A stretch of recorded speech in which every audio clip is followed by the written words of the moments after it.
वो है पृथ्वी की गति है, ठीक है। और ये चैप्टर ज्योग्राफी की है और ऑलरेडी मैंने फर्स्ट और सेकंड करा दिया है ज्योग्राफी सेक्शन का। तो आज हम लोग देखने जा रहे हैं थर्ड चैप्टर, जो आपका जो है वो पृथ्वी की गतियों की बात की जा रही है, ठीक है। चलिए शुरू करते हैं, ठीक है। इसमें क्या बोल रहा है कि जैसा कि आप जानते हैं पृथ्वी की गति कितने प्रकार की होती है, 2 प्रकार की होती है, ठीक है। और अगर नहीं जान रहे होंगे तो यहाँ से जान लीजिए, ठीक है। घूर्णन और परिक्रमण जो होता है, यानी पृथ्वी का अपने अक्ष पर घूमना जो होता है वो क्या होता है, घूर्णन होता है, ठीक है। तो जो गति होती है पृथ्वी की किस तरह की होती है, तो घूर्णन और परिक्रमण होता है। और पृथ्वी अगर अपने अक्ष पर घूमती है तो क्या होता है कि घूर्णन कहलाता है। सूर्य के चारों ओर एक स्थिर कक्ष में पृथ्वी की गति को परिक्रमण कहते हैं। यानी सूर्य है और सूर्य का अगर चक्कर जो है वो पृथ्वी लगा रहा है तो ये क्या है, परिक्रमण हो गया, ठीक है, ठीक है। और आप जो है वो अगर अर्थ खुद ही रोटेट कर रही है एक ही जगह पे तो ये क्या हो गया कि घूर्णन हो गया, ठीक है। ये याद रखिएगा, जब खुद पे घूमती है तो घूर्णन होता है और जब अर्थ का चक्कर लगाता है तो परिक्रमण होता है, ठीक है। क्योंकि यही बार बार हम लोग भूल जाते हैं।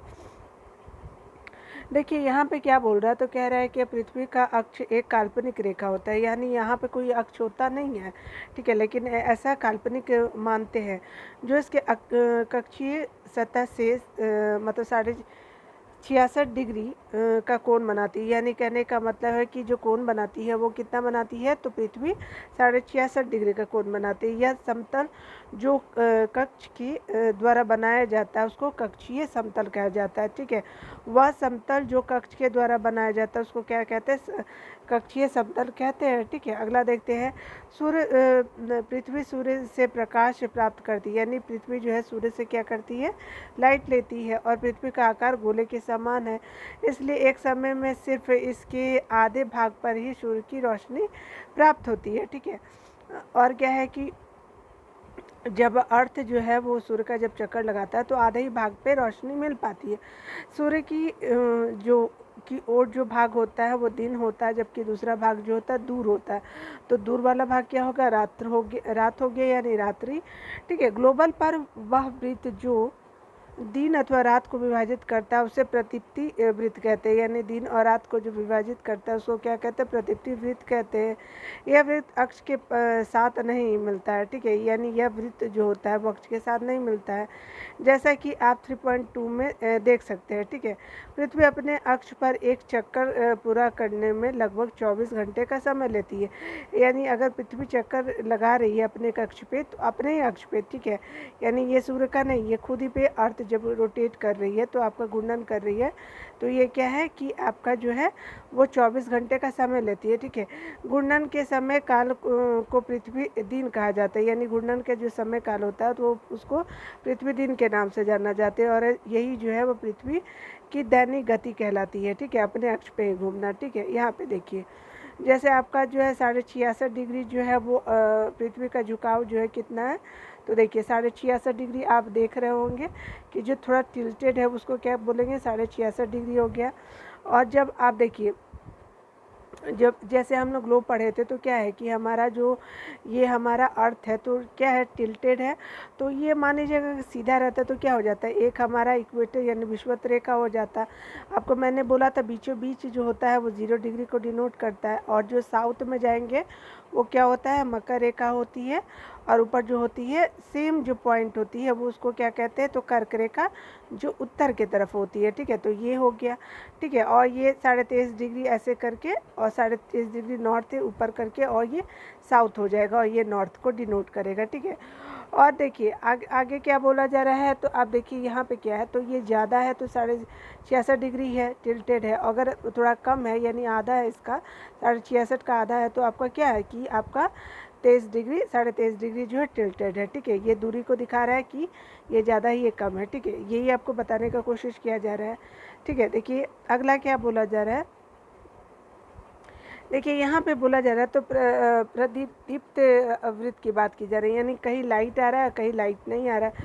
तो सूरज की जब रोशनी पड़ती है तो ये लाइट वाली होती है और जब नहीं पड़ी तो ये रात वाली सेक्शन हो जाएगी। आपको बताया ही कि उत्तरी ध्रुव उत्तर वाला और दक्षिणी ध्रुव, देखिए जैसे ये जो मान लीजिए कि ये हम लोग एक पॉइंट लेते हैं तो उत्तर वाला दक्षिण वाला, ये पूरब हो गया, ये पश्चिम हो गया। तो इस तरह से हम लोग करके देखते हैं, ठीक है। तो ये हमारा लाइट वाला हो जाएगा जो सूर्य की रोशनी होती है। देखिए, क्या आप जानते हैं प्राचीन भारतीय खगोल शास्त्री आर्यभट्ट ने बताया था कि पृथ्वी गोल और अपने अक्ष पर घूर्णन करती है। यानी क्या करती है कि घूमने का काम जो है वो आर्यभट्ट ने बताया था कि पृथ्वी गोल है और अपने अक्ष पे वो क्या करती है, घूमते रहती है, ठीक है।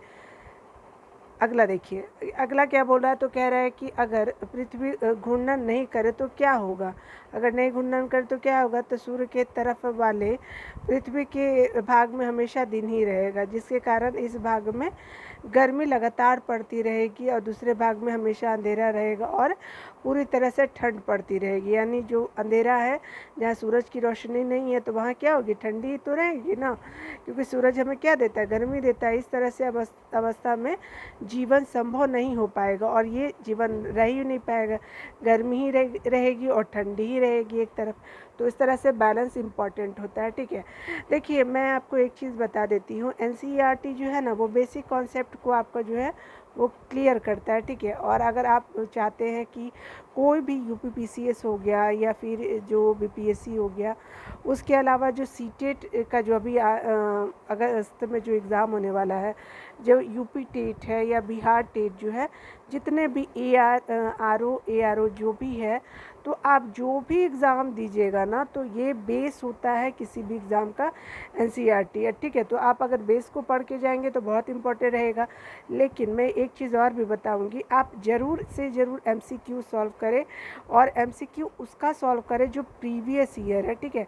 किसी कंपनी मतलब कोचिंग का मत कीजिए, इससे अच्छा है कि जितने भी एग्ज़ाम क्यों ना वो कांस्टेबल ही लेवल का क्यों ना हो, लेकिन एक बार ज़रूर आप वो देखिए, ठीक है।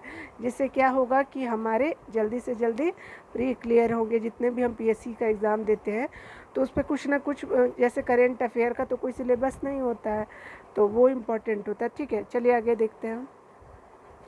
पृथ्वी की दूसरी गति जो सूर्य के चारों ओर कक्ष में होती है, यानी दूसरी गति जो होती है सूर्य के चारों ओर कक्ष में होती है और इसे परिक्रमण कहा जाता है। पृथ्वी एक वर्ष अथवा 365 दिन और ये कितना हाफ हो गए, यानी 365 और हाफ मिल करके क्या एक दिन मिला करके बन जाता है, यानी लीप ईयर में यही हाफ जोड़ देते हैं, ठीक है। तो 1 डे बन जाता है, ठीक है। दिन में सूर्य का एक चक्कर लगाती है, ठीक है। तो आपका क्या है कि इस तरह से आप देख सकते हैं एक चक्कर लगाती है। हम जो है हम लोग एक वर्ष 365 दिन मानते हैं तथा सुविधा के लिए 6 घंटे को इससे नहीं जोड़ते, यानी 6 घंटे को हम लोग नहीं जोड़ते, ठीक है। तो देखिए कितना होता है, आप जानते हैं कि पूरे दिन में कितना होता है, 24, ठीक है। तो ये कि अगर डिवाइड करेंगे तो कितना हो गया, देखिए इस तरह से आप करके देख सकते हैं, ठीक है। आगे देखिए, यहाँ पे जो है जैसे आप जब 1/4 को ऐड करते जाएंगे तो आपका लीप ईयर 4 साल पे होता है ना, तो यही क्या हो जाता है कि आपका एक दिन बढ़ जाता है, ठीक है। अगला देखिए, यहाँ पे क्या बोला जा रहा है, तो कह रहे हैं क्या कि उत्तरी ध्रुव की बात की जा रही है। देखिए यहाँ पे जो है वो जो वसंत ऋतु है, ठीक है। अर्थ क्या कर रहा है, सूरज की रोशनी का मैप आप देख सकते हैं। अर्थ जो है वो क्या है कि आपका जो रोटेट करता है जा रहा है शरद ऋतु में। उसके बाद क्या है कि 23 सितंबर से ये जो है वो विषुव आता है, यानी 23 सितंबर को क्या होता है, विषुव होता है, यानी वसंत ऋतु होता है। उसके अलावा जो क्या होता है कि आपका जो है ये क्या है कि आपका जो देखिए यहाँ पे दक्षिणी गोलार्ध है में ग्रीष्म ऋतु है, ठीक है, यानी ग्रीष्म वाला जो सेक्शन आप देख रहे हैं, ठीक है। उसके अलावा जो मैप में दिया हुआ है कि इसी तरह से क्या होता है कि जो आपका 22 जो दिसंबर होता है, तो दक्षिण आयांत में क्या होता है कि आपका 22 दिसंबर है, ठीक है। और आपका जो है कि दक्षिण गोलार्ध में ग्रीष्म ऋतु होती है, कब होती है, तो देखिए 22 दिसंबर की तरफ, और उत्तरी गोलार्ध में शीत ऋतु हो गई, ठीक है, इस तरह से। उसके अलावा दक्षिण का देखिए, उसके अलावा जो है आपका विषुव कब होता है, तो विषुव आपका 21 मार्च को भी होता है, ठीक है। और जब होता है वसंत ऋतु, उत्तरी गोलार्ध की बात की जा रही है, ठीक है, तो इस तरह से आप देख लीजिए कि आपका किस तरह से पृथ्वी का परिक्रमण एवं ऋतुओं का ये स्थिति परिवर्तन हो रहा है। ठीक है, उत्तरायण कब होता है तो 21 जून को बोलते हैं। और इसी तरह से देखिए क्या है कि दक्षिण गोलार्ध में शीत ऋतु है। ठीक है, और ये उत्तरी गोलार्ध में जब देखिए उत्तरी गोलार्ध में जब ग्रीष्म ऋतु हो तो दक्षिण गोलार्ध में क्या होगा, शीत ऋतु होगा। उसी तरह से यहाँ पे देखिए जब उत्तरी गोलार्ध में शीत ऋतु होगा तो आपका जो है दक्षिण गोलार्ध में जो होगा वो ग्रीष्म ऋतु होगा। ठीक है, और यही पैटर्न हमेशा चलता रहता है। देखिए आपका जो है आप जानते हैं 66.5 डिग्री टिल्टेड है। तो इस तरह से देखिए क्या है कि आपका ये जो साउथ पोल हो गया, ऊपर वाला नॉर्थ पोल हो गया। ठीक है, तो चलिए आगे देखते हैं। यहाँ पे जो बोला जा रहा है तो कह रहा है कि 4 वर्षों में प्रत्येक वर्ष के बचे हुए जो है वो 6 घंटे जो है वो जुड़ते जाता है। तो देखिए 6 × 4 कर दीजिए तो कितना हो गया, 24 हो गया ना, तो 24 घंटे के बराबर हो गया। और इस तरह से क्या है कि आपको वहाँ पे 1/4 से आपको डिवाइड नहीं करना था, आपको 24 से आपको जो 6 को 4 से मल्टीप्लाई कर देना था। ठीक है, तो आप देखिए 24 घंटे हो गए, तो 24 घंटे कितने के बराबर, तो 1 घंटे के बराबर होता है। ठीक है, तो देखिए यहाँ पे जो हो गया तो ये इस तरह से मतलब आपका 6 घंटा जुड़ता गया, तो 4 साल के बाद जो होता है वो 1 दिन ऐड हो जाता है। ठीक है, और देखिए इसके अतिरिक्त दिन को फरवरी के महीने में जोड़ा जाता है, और इस प्रकार जो है वो फरवरी जो है 28 से 29 दिन का हो जाता है। इस प्रकार प्रत्येक 4 वर्षों पे फरवरी जो 28 से क्या होता है 29 दिन होता है। और ऐसा वर्ष जिसमें से 366 दिन होते हैं उसे लीप वर्ष कहा जाता है। ठीक है, पता लगाइए कि जो 366 जो हो गया आपका क्या है कि लीप कब होगा। ठीक है, पता लगाने की बात बोला जा रहा है। तो देखिए यहाँ पे बोला जा रहा है तो चित्र 3.3 में क्या दिखा है कि पृथ्वी दीर्घ वृत्ताकार पृष्ठ पर सूर्य के चारों ओर चक्कर लगाती है। ठीक है, ध्यान दीजिए कि पृथ्वी पूरे कक्ष में एक ही दिशा में झुकी हुई है, यानी कहने का मतलब कि पृथ्वी जो है वो एक ही दिशा में झुकी हुई है। ठीक है, हमेशा याद रखिएगा। उसी तरह से देखिए यहाँ पे सामान्यतः जो है एक वर्ष को गर्मी, सर्दी, वसंत ऋतु, शरद ऋतु में बांटा गया है।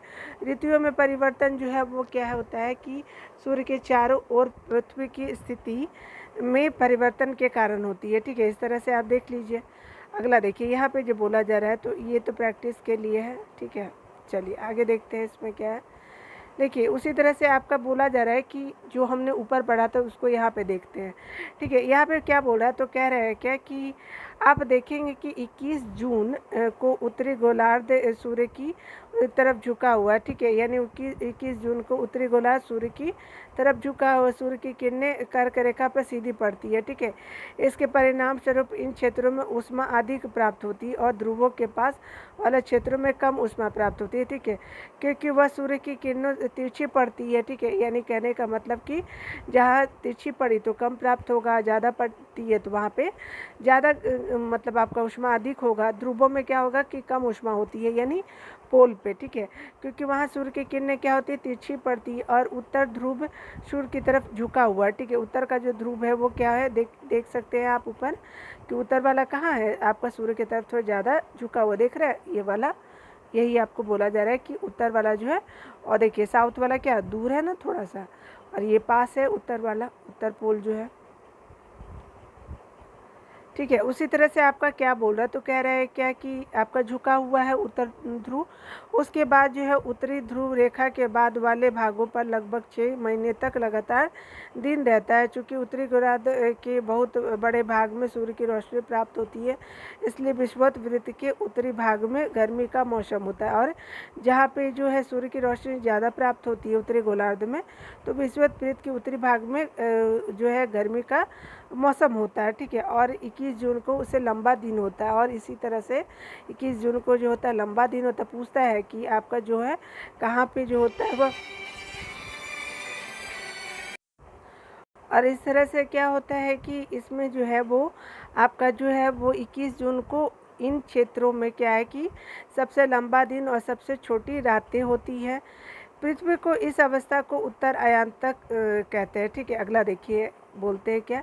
तो 22 दिसंबर जो होता है दक्षिण ध्रुव के सूर्य की ओर झुका हुआ होता है, यानी कहने का मतलब 22 दिसंबर में सूर्य जो दक्षिण ध्रुव के सूर्य की ओर झुके होने के कारण मकर रेखा पर सूर्य की किरणें जो है वो सीधी पड़ती है। ठीक है, और ये जो है आपका बोला जा रहा है कि चूँकि सूर्य की किरणें मकर रेखा पर लंबवत पड़ती है, इसलिए दक्षिण गोलार्ध के बहुत बड़े भाग में प्रकाश प्राप्त होता है, यानी दक्षिण गोलार्ध में ज़्यादा प्रकाश मिलता है। इसलिए दक्षिण गोलार्ध में लंबे दिन तथा छोटी रातें वाली ग्रीष्म ऋतु होती है। ठीक है, यानी कहने का मतलब कि दक्षिण गोलार्ध में लंबे दिन होते हैं और आपके छोटी रातें होगी, क्योंकि देखिए आप जानते हैं कि जब लंबे दिन होगी तो रात तो छोटी होगी।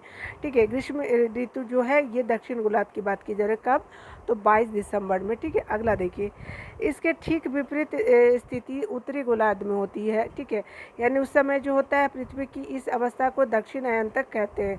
ठीक है, यानी कहने का मतलब कि जो आपका दक्षिण में गोलार्ध में क्या लंबा दिन है, लेकिन वहाँ पे क्या रहेगा, लंबा रात रहेगा। ठीक है, और दिन क्या रहेगा, तो आपका जो है जस्ट जो होता है वो देखिए लंबा दिन है तो वहाँ लंबा रात रहेगा, और उसी तरह से आपका छोटा दिन रहेगा। ठीक है, इस तरह से चेंज हो जाएगा उत्तरी गोलार्ध में, दक्षिणी गोलार्ध की है। पृथ्वी की इस अवस्था को दक्षिण अयनांत कहते हैं। ठीक है, और ये क्या है कि पृथ्वी की ये जो अवस्था होती है उसको कहते हैं दक्षिण अयनांत, यानी कहने का मतलब कि सूर्य की रोशनी किधर पड़ी है, तो दक्षिण गोलार्ध में।